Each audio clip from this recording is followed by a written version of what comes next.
porque lá está, não sabia como é que funcionava aquilo, não é? Porque se soubesse sabia logo que a conta não fechava e que aquilo ia estourar, o que me estourou depois, não é? É assim que funciona, o esquema Ponzi tem que estourar porque não, que quem está a financiar o esquema é os que entram novos para lá para dentro, porque os velhos só estão a receber, os velhos, quem está há mais tempo, só estão a receber. Se estás a ver o vídeo pelo corte, dá o like, subscreve, comenta, ajuda aí o canal a crescer, dá aí essa força. Agora vamos lá reagir ao grande golpe, ou fraude, ou o que lhe quiserem chamar, foi no Brasil, a Telex Free, vamos lá ver. E agora, não se esqueçam de comentar, subscrever, essas coisas todas. Na década de 2010 você usava a internet, assistia o noticiário na TV ou tinha contato com pessoas mais adultas, enfim, se você não vivia numa caverna, é muito provável que você já tenha ouvido falar de uma tal de Telex Free, que hoje é conhecida como o maior esquema de pirâmide na história brasileira. O fato é que por muito tempo a Telex Free fez parte da vida de muita gente, e tudo começava com uma espécie de convite misterioso. Mas o que acontece é que esse era apenas o primeiro passo em um esquema muito bem arquitetado que gerou aí prejuízos próximos a 3 bilhões de reais. E é sobre isso que a gente vai falar aqui no vídeo de hoje, então se vocês curtirem o vídeo, deixa o like aí embaixo, cada like é importante aqui pro canal poder continuar, então o seu like faz diferença, deixa o joinha. Eu peço mesmo, cada like é importante, e cada subscrição é importante, cada comentário é importante para ajudar o canal a crescer. Ajudem aí também. E aí, se você curtiu o vídeo, se inscreva se você for novo por aqui. Olá pessoal, meu nome é Carlos Costa e eu estou aqui hoje para te apresentar a melhor oportunidade de renda extra da sua vida. No ano de 2002, o brasileiro Carlos Wansler vivia em Massachusetts, nos Estados Unidos, quando conheceu o americano James Merrill. Nenhum dos dois era exatamente um gênio da tecnologia, mas eles se uniram porque na época ambos estavam de olho numa tecnologia até então promissora chamada VoIP. O VoIP, para quem nunca ouviu falar, é basicamente um serviço que permite fazer ligações pela internet. Hoje pode parecer algo comum, mas naquela época a ideia de simplesmente ligar para alguém sem precisar de um telefone ou de uma operadora era mágico. O Skype estava começando a engatinhar e observando esse avanço, a dupla teve uma ideia. E se ao invés de vender os pacotes de VoIP para o consumidor final, eles criassem na verdade uma rede de revendedores? Sim, o tal do marketing multinível. Ganhar dinheiro trabalhando em horários livres. Isto aqui, se não fosse a internet, ou seja, sem ser a internet, isto a mim cheirava-me logo a esturro. Eu não sei em que ano é que isto foi, mas sem a internet estar popularizada, como é que eles acham que o marketing multinível ia resultar? Porque o custo é muito alto, porque tens que ter muita gente. Ou seja, isto era aparentemente ou descaradamente, independentemente de qualquer que seja a palavra, isto era um esquema de pirâmide quase descarado, porque sem internet popularizada, como é que tu vais fazer o marketing multinível? Só com pessoas, e essas pessoas custam dinheiro? Sem sair de casa, sem muito esforço. Essa promessa tentadora já fascinou muita gente. É o chamado marketing multinível. Mas do mesmo modo que encantou quem está interessado em lucros mais rápidos, o sistema também já causou frustração em alguns estados do país. Um tipo de venda que também exige muita cautela. É o que dizem especialistas ouvidos pelo Bom Dia MS. O conceito de ter pessoas que comprem vários produtos com desconto para depois revender para conhecidos, familiares e amigos gera um modelo de negócio comum nos Estados Unidos, mas aos poucos ele passou a ser usado como pretexto para a criação de pirâmides financeiras. Em 2002, a Telex Free foi registrada oficialmente como uma empresa de telefonia, mas uma coisa chamava a atenção. Praticamente o lucro todo da empresa vinha da entrada de novos revendedores e não dos... Logo por aí dava tudo nas vistas. Só quando entra pessoas é que dá lucro, quer dizer que essas pessoas é que estão a pagar o lucro. Um esquema de pirâmide, ou melhor, um esquema Ponzi funciona assim. As novas pessoas pagam pelas que estão mais antigas. É assim que funciona o esquema Ponzi. Serviço em si. Isso porque para entrar, cada novo divulgador precisava pagar uma taxa de $299, que na conversão de hoje dá mais de R$1.500. Essa taxa era para conseguir os pacotes com descontos e conseguir revender eles e ganhar uma comissão ao recrutar mais divulgadores. É interessante perceber que só por ser a recrutar, isso aí cheirou-me logo assim, isto aqui vai dar merda. Por pessoas que compravam o produto deles para conseguir repassar esse dinheiro aos vendedores. É que tinham mais vendedores do que tinham clientes. A conta não fecha, E para ter 1 milhão de divulgadores significa que parte do dinheiro de todas essas 1 milhão de pessoas acabava sempre chegando em Carlos e James. Foi aí que Carlos percebeu uma coisa. O principal alvo eram imigrantes brasileiros e dominicanos, muitos do estado de Massachusetts. Arrependimento. da minha poupança e eu tô sem hoje. Se a Telex Free dava certo em um país supostamente de primeiro mundo, que era os Estados Unidos, imagine então o estrago que ela não faria em um lugar com ainda mais gente desesperada. E foi aí que eles pensaram no Brasil. Em 2000... Um país onde haja gente pobre, ou seja, países pobres, vai sempre haver a ganância, sempre. A ganância é um sentimento que leva as pessoas à pobreza, ainda mais pobreza do que já são. A ganância é uma merda, é isso que eu tenho a dizer, a ganância é uma merda. Em 2012, a Telex Free desembarcou no Brasil e, como já vinha sendo acusada de golpe lá nos Estados Unidos, ela veio rebatizada como Impactos Comercial S.A., com sede em Vitória, no Espírito Santo. Na chegada, eles vieram com 2 pacotes principais, um mais barato, que custava R$600 e prometia o retorno de 300 por mês, só postando um anúncio, e o mais famoso, o já citado Ad Central Family, que custava R$3.000 e prometia mais de R$1.000 por mês sem precisar vender absolutamente nada, só clicando, copiando e colando. Vale lembrar que nessa época o salário mínimo era R$622, então você supostamente iria ganhar um salário mínimo e meio apenas fazendo alguns cliques. É claro que não deu outra, em menos de um ano a Telex Free se espalhou pelo país e teve muita gente largando o emprego para viver como recrutador. Entre 2012 e 2000... Porque lá está, não sabia como é que funcionava aquilo, não é? Porque se soubesse logo que a conta não fechava e que aquilo ia estourar, o que não estourou depois, não é? É assim que funciona, o esquema Ponzi tem que estourar porque quem está a financiar o esquema é os que entram novos para lá para dentro, porque os velhos só estão a receber, os velhos, quem está há mais tempo, só estão a receber. 2013, a Telex Free já operava em mais de 100 países com presença forte na América Latina, nos Estados Unidos, em boa parte da Europa e até mesmo na Ásia. Nos Estados Unidos, a Telex Free chegou a faturar 1,2 bilhões de dólares, o que já seria um valor absurdo hoje, mas em 2013 era ainda mais. Os donos, enquanto isso, estavam nadando de braçada. Carlos possuía mais de 30 imóveis nos Estados Unidos, lanchas de luxo, carros esportivos e tinha blindado. Então, se o Parou ele que andava a financiar aquela merda pagava, claro que ele ia andar a comprar coisas de luxo, obviamente, assim, o Parou paga para mim, eu vou andar aqui a financiar isto. Isto aqui, aliás, eu acho que já aconteceu uma merda parecida aqui em Portugal. Eu já não me lembro como é que foi, mas acho que foi uma merda parecida. Acho eu.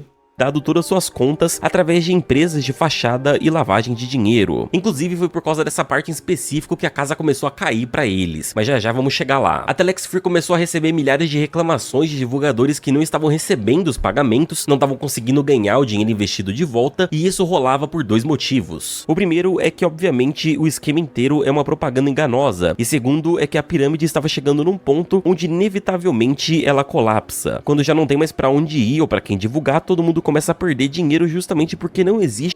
E depois lá está, tens a cena de aqueles que veem que o esquema já está tipo num nível que não entra mais gente nova para pagar a gente que já lá está, eles começam a querer sacar a massa, porque lá no visor vai aparecer sempre que estás a ganhar, mas não é o que estás a ganhar lá, é o que te cai na conta, isso aí é que ganhaste dinheiro, é o que te cai na conta.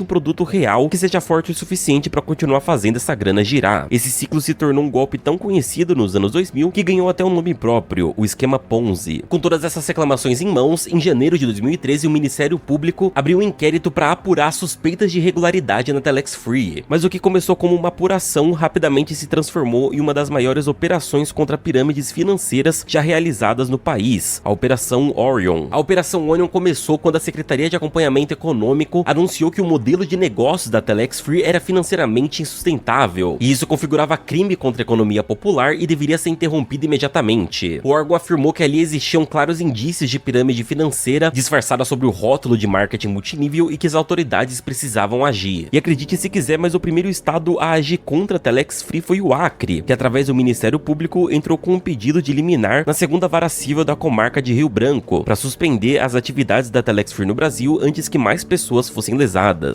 No dia 18 de junho de 2013, a juíza Thaís Calil determinou o bloqueio imediato dos pagamentos, da entrada de novos divulgadores e do acesso aos recursos da empresa, e ordenou o congelamento das contas dos sócios e da Impactos Comercial, que era o nome que a Telex Free estava usando aqui para dar uma despistada. A estimativa era que naquele ponto, só no Brasil, 1 milhão de pessoas tinham sido lesadas e o estrago tinha sido mais de 2 bilhões de reais. Carlos... E quase certeza que foram aquelas pessoas com poucos conhecimentos, ou seja, que não têm grande familiaridade com a escola, se é que me entende.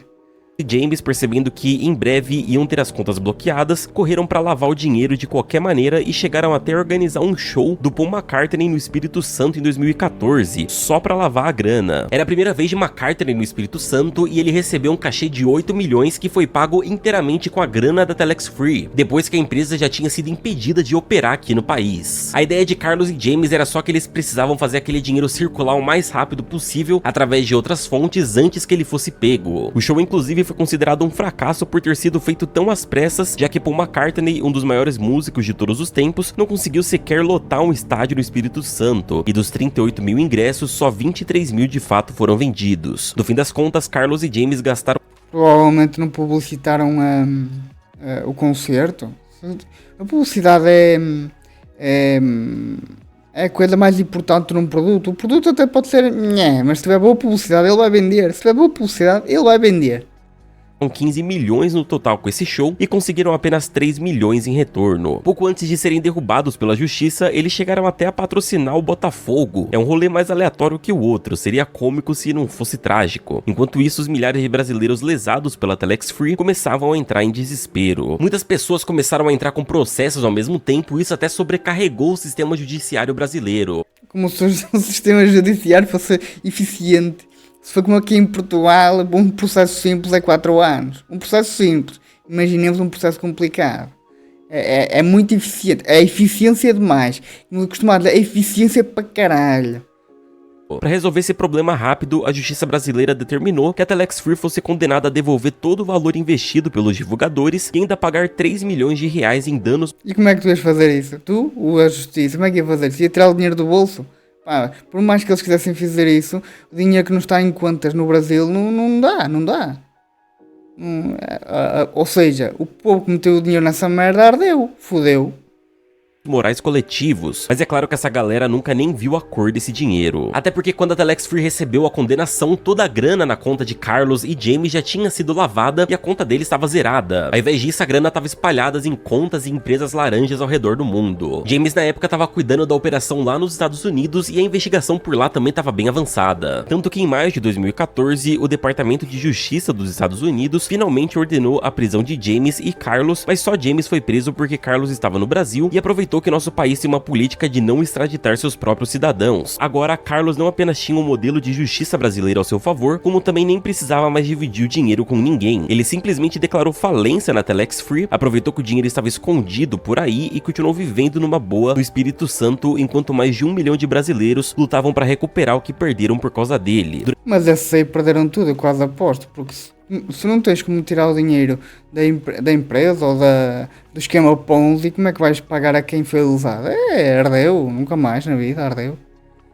Durante 6 anos, Carlos se manteve em liberdade, mesmo com um pedido de extradição formal dos Estados Unidos, mas em fevereiro de 2020 as coisas finalmente mudaram. Bom, na verdade, mais ou menos, se liga no nível da treta. Depois de muita pressão da justiça americana, o Supremo Tribunal Federal quebrou um paradigma de décadas e autorizou a extradição de Carlos para os Estados Unidos. Eu digo que ela quebrou paradigmas porque a não extradição de cidadãos brasileiros é uma regra constitucional, mas o STF usou a justificativa de que em 2009 Carlos havia tirado uma cidadania nos Estados Unidos e, consequentemente, havia perdido a cidadania brasileira. Carlos então foi preso quando estava curtindo o carnaval em 2020, mas sua defesa agiu rapidamente e entrou com um recurso administrativo pedindo para que Carlos voltasse a ser um cidadão brasileiro e agora, na verdade, perdesse a cidadania americana. Depois de quase um ano dessa disputa, quem bateu o martelo... Por isso é que eu costumo dizer, quem tem dinheiro consegue tudo. Ele conseguiu fugir da prisão, porque tinha umas boas massas que se foram roubadas do povo que acreditou naquela merda. E isso fez com que ele conseguisse pagar bons advogados para conseguirem defendê-lo. Para quem tem dinheiro consegue tudo, essa é a realidade.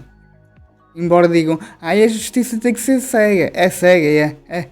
Foi o então presidente Bolsonaro que negou a extradição de Carlos para os Estados Unidos e mandou o STF revogar sua prisão preventivamente. Com isso, até o momento desse vídeo, Carlos está solto e responde em liberdade. Já James foi condenado a 6 anos de prisão federal nos Estados Unidos em março de 2017 por conspiração e fraude eletrônica. A pena foi mais tranquila do que se esperava porque Merrill fez um acordo de colaboração com os investigadores e admitiu participação no esquema, além de entregar todas as informações detalhadas sobre a operação. Mas só para você terminar o o vídeo um pouco mais indignado, saiba que James também está solto no momento aqui dessa publicação. Ele foi liberado antes do cumprimento integral da pena graças à política de redução por bom comportamento e também por conta da pandemia do Covid-19, que acelerou a soltura em algumas prisões federais nos Estados Unidos. E também por causa por conseguir pagar bons advogados, também foi por causa disso. Quem disser que não foi estar a mentir, foi por causa disso. Desde então ele vive em liberdade lá na gringa e não se tem nenhuma notícia do que ele faz atualmente. No fim, a parte mais absurda dessa história é que nenhum dos líderes do maior esquema de pirâmide da história do Brasil está atrás das grades e meio que essa é uma história sem um final feliz. Na década de 2010 você usava a internet, assistia o noticiário na TV ou tinha contato com pessoas. Nenhum dos líderes do maior esquema de pirâmide da história do Brasil está... Ou seja, o que temos aqui a tirar de conclusões é que tudo que cheira a esquema de pirâmide, opa, não metas dinheiro nestas merdas, não metas, porque isto aqui vai dar estouro e depois vais ficar aí a chorar e lá está, depois quem está à frente dos esquemas vai conseguir pagar uns advogados para se defender. É o que se tira daqui. Se gostaste do vídeo, dá o like, comenta, subscreve, ajuda aí o canal a crescer. Até ao próximo vídeo.